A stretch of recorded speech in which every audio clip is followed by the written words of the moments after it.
Hello everyone, and welcome to today's episode of the Commuters Podcast. I'm your host, Emily's, and what's happening, people of the universe? Sorry I've been away for a hot minute. My last podcast didn't get blocked, but when I tried to share it on TikTok, TikTok banned editing my profile for 30 days, and they wouldn't tell me why, but the only thing that changed was my bio was no longer there, which had the link to my podcast, and that made me kind of upset, made me not really want to create content, so I am now over that. And we're getting ready. We're gonna go, today I am not actually working. Today I'm getting ready to go to a baby shower for a friend. And that inspired today's podcast of baby shower do's and don'ts, you know? Because as a person who has a lot of friends who have babies and kids and children, I have gone to many baby showers, and I've noticed some trends that, they're not necessarily good or helpful in the least. And so I just thought that maybe I would take my experience from going to baby showers and being involved in these things and just, transfer some of my tips and tricks onto you guys. So, let's just jump right into it and talk. So, clothes. Lots of moms oftentimes ask for clothes when they're doing their baby showers, and that's great, let me tell you, because kids have blowouts, kids puke, kids spill, kids do stuff, and sometimes you have to change the baby's clothes 2-3 times a day, right? And so clothing is always great, but one thing I notice is in a group of 30 people coming to a baby shower, every single one of them will buy newborn clothes. Guys, let's stop that, okay? Newborn clothes only last a child for so long. The whole sizing thing for children, much like the sizing thing for women, is not necessarily accurate. It'll say newborn, 0 to 3 months, 3 to 6 months, 7 to 9 months. That's not really how it works, because different children grow at different rates. And so it's more of like a length and pound kind of thing. That's really how they should be labeling baby clothes, but they don't. So there are some kids that when they're born, they don't even fit into newborn clothes. They're already too big for newborn clothes. There are some kids that when they're born, they're too small for newborn clothes. So everyone buying a mom and dad newborn clothes is not going to be helpful to the parents in the least. So, try to vary it. I'm not saying you can't buy them any newborn clothes, but if you plan on buying them 3 sets of nappies, then, buy a set of newborn nappies, buy a set of 0 to 3 month nappies, and buy a set of 3 to 6 month nappies. Because this gives options as the child grows, because the child will grow, they'll gain weight, they'll lose weight, they do all these things that babies do. And, I think sometimes people don't necessarily catch on to that. So don't just buy newborn clothes. Buy clothes ranging from, I typically do from newborn to even up to 8-month clothes, because you never know. Some children, they just grow flippin' fast, and you need those 8-month clothes really, really soon. Even if they don't need the 8-month clothes really, really soon, it helps, because that's an expense down the road that maybe one day they were looking and they're like, crap, the kid is no longer in a 6 months clothes. We need to go get him 6 months clothes, but I need something for the kid to wear. And, now they have something, and it helps with that expense down the road. Okay? All right. So that's one of the do/don'ts of baby clothing. Don't just buy newborns, buy multiple sizes. Another personal, and this is me personally, because science isn't 100% all the time. A lot of times people will be like, oh, it's going to be a baby boy, it's going to be a baby girl. And then right away people are buying, gendered clothing, right? Not that there's anything wrong with that. Not that I don't want you to do that if that's a thing that you do. But a personal thing that I do is I try to buy gender neutral clothing. For the simple reason that, while yes, the baby test is right approximately 75% of the time, that means there's a 25% of the time that it's wrong. So I buy gender neutral clothing, so that way, you know, parents don't have a bunch of things for a baby girl, and instead, you know, when it was born turned out to be a baby boy, or vice versa. They have gender neutral clothing that can be worn either way. And like I said, that's a personal thing. I'm not wishing to rain on anybody's parade, especially if you found that really cute little baby girl outfit, you know? Like, I understand that they make these things really, really cute. That's just a personal thing, just in case nature decides to go, haha, science, I tricked you. Alright. Baby clothes. Alright, I think I covered everything that I had to say on baby clothing. The most common type of baby clothing that parents will need is going to be nappies, because that's the easiest thing to get the child in and out of for the first, you know, 6 months. And not only is it the easiest thing to get the child in and out of, but the child will go through a lot of them because of blowouts and burping and all that jazz. So having a lot of nappies, so leaning more towards buying nappies for parents versus buying any other type of clothing will also help them out a lot. Speaking of things that children go through a lot of, diapers. I've seen it come to the point now where like parents are like, they'll like do a diaper raffle. If you buy a box of diapers and bring it to the baby shower, then you get put in a raffle for something. It varies from other ones, but why do parents need to do that? You know, because diapers are big. Diapers are expensive, and children go through diapers like crazy. So a box or two of diapers will not ever be unappreciated.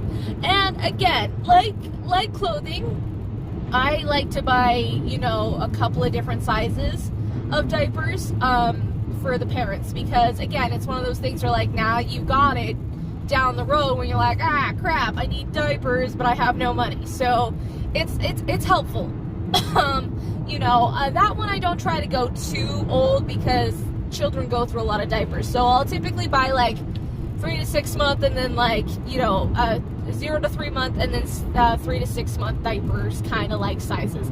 That's what I'll do, because yeah, those are, it's a common size and children need them. Trust me, there's no end of diapers when a baby is born in a house.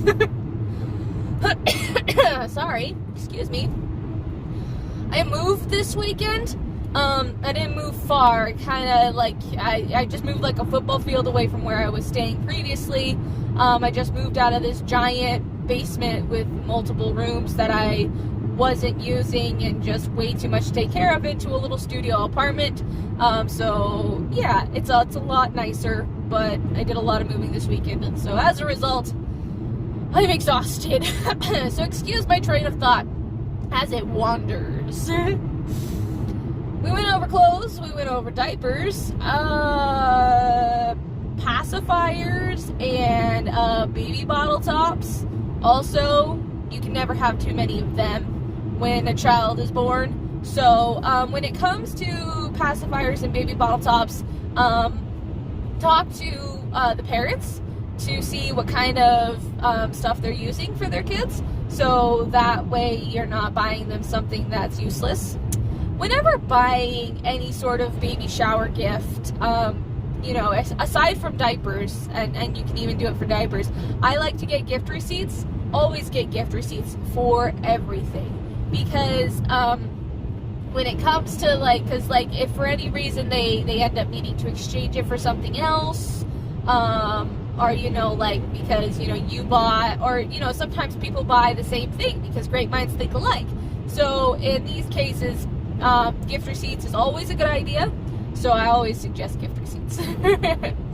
But yeah, talk to the parents, ask them what kind of like baby bottle nipples they're gonna need, and like what kind of pacifiers they use, that kind of thing, to just kind of make sure that you're getting the parents something that they can actually use, not something that they'll have to plan to go back to the store and exchange at a later date. Woo! All right, here we go. So that's kind of like in the group of things that kids use 98% of the time. That's that. And so just for like the base of a gift, or, you know, even if you're just gonna get one thing, get them something out of that, and it will help immensely. Let's talk about like baby formulas and baby foods, that kind of thing. Personally, I don't like to buy baby food and or baby formula for the parents, because you never know actually what kind of like food the kid will eat or formula the kid's going to need. However, segue into gift cards. I know a lot of people say that gift cards kind of aren't personal, that gift cards kind of be like, oh, well, you know, I didn't know what to get you, so I got you a gift card so you can go pick out your own gift. I do think that can be true. Gift cards can be a lazy way of gifting, but in some cases, gift cards can be a really helpful way of gifting. And when it comes to new parents, that is one of the ways where it can be really, really helpful, honestly, because, you know, you get them a $40 gift card, and then you say for the baby, and they can stuff that away. And then when they're like, oh, I need an emergency run for diapers, but payday's in 2 days, or, you know, oh, well, you know, the kid drank more formula than was on the WIC benefit this month, I'm gonna need more formula. They have this backup stash of cash that they can just use for whatever emergency or unexpected thing comes up in parenting, because it happens a lot, you know, where the kid's like, oh, well, we don't have any of this, how did that happen? Oh, this is new, the kid needs that, or, you know, just it's helpful. So I don't do formula or baby food, but I will get gift cards, and, you know, say with intent for formula or for diapers or that kind of thing, so that way parents have that extra stash of cash for when they need it.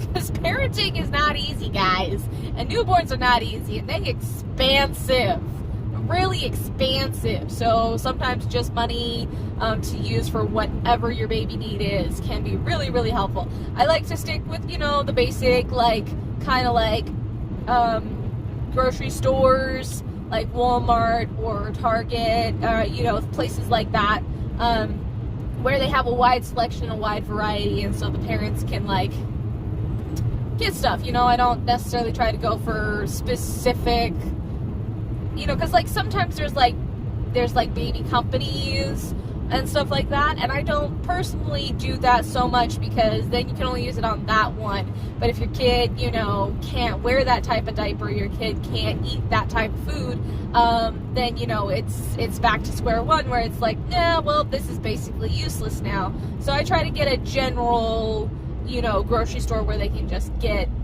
stuff in general. Okay, yeah. This is, I don't think this is going so well. We're gonna keep going. Talked about formula, talked about gift cards, talked about okay, gift registries. Let's talk about baby registries. Parents will have baby registries, and they'll put things out there on the baby registry. Go ahead and look at that, but don't necessarily feel afraid to deviate from a baby registry, for lots of different reasons. When it comes to specific brands about things, parents can be picky about those for reasons like hypoallergenic reasons and that kind of thing. So stick with brands, but, like, you know, if you're looking through the baby registry and you realize that they don't have a mat for their tub, or they don't have a mat for their diaper changing station, and, you know, you talk to the parents and you're like, hey, do you have a mat for the diaper changing station? No, we don't. Feel free to, like, deviate when you see something that maybe you personally have found really helpful for your kid, or, like, you know, you like a friend's found really helpful for a kid, but you're not noticing that they don't have it on their registry, because sometimes it'll be things that people didn't necessarily even knew they needed.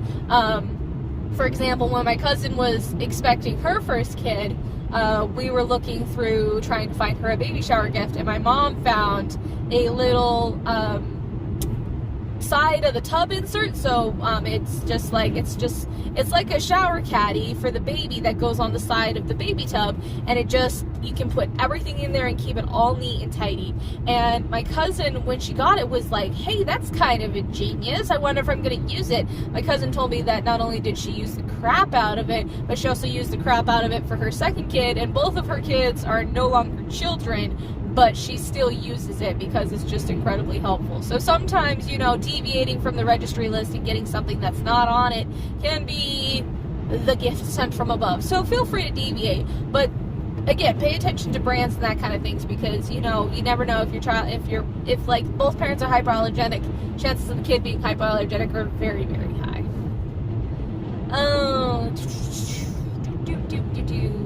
Things that people might buy that maybe parents don't need.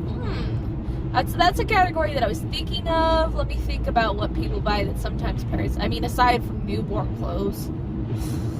Honestly, you'll go to a baby shower and it'll be 30 people and all of them got newborn clothes. And it's like, yeah, those may only last a week. Sometimes babies are born and they're already grown out of newborn clothing.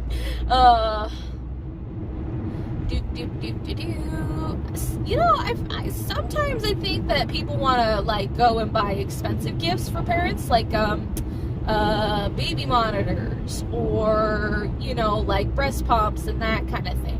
If you want to do an expensive gift like that, if the parent doesn't have one, I personally would suggest again, like doing like the gift card and then specifying the reason for it, because you never know if you're getting one that can be used or one that can be helpful. And if you are going to get it, then get a gift receipt, because like that kind of thing, if they got more than one, or if they already have one, or maybe the one you got them isn't going to work for their situation, you never know. Some of those things are definitely up to situation. So yeah, pay attention to that. I think that's all I got for do's and don'ts of baby showers.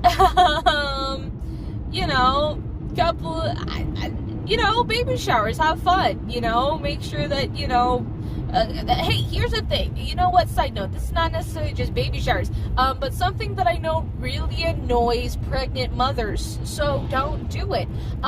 Asking to touch the baby belly. Yeah, you would be surprised at how annoyed pregnant moms get about that. I've heard about it regularly from several of my pregnant friends that, even if you know the person just walking up and asking to touch the baby belly, they're like, what are you trying to do? You trying to see if it's moving? I'll tell you if it's moving. If you want to feel the baby moving, tell me, and then if the baby moves, I'll tell you. But otherwise, don't just walk up and ask to touch my baby belly, or heaven forbid, just touch my baby belly without asking, because that really, really, really drives pregnant mothers nuts. At least the ones that I know, and I've known several. I've known a lot. So I'm just saying, avoid the touching of the pregnant baby belly, and yeah, avoid that. All right. I think that's all I got for my podcast today. I know it's very, very short. Part of it is I am tired. Part of it is there's only so much you can do when talking about do's and don'ts of baby showers, especially when you're by yourself. Side note, I am looking for someone to guest star on my Commuters podcast. So if you want to guest star on the Commuters podcast, let me know. Reach out to me. I've got Twitter, I've got Instagram, I've got Facebook, I've got TikTok, I've got YouTube. Let me know. We'll plan if we need to FaceTime, Skype, we'll figure this out. If you can come and sit in my car, that would be best. But if we need to do it another way, we'll do it another way. So just reach out to me, let me know, and yeah, in the meantime, everyone, remember to stay happy, stay healthy, and stay safe.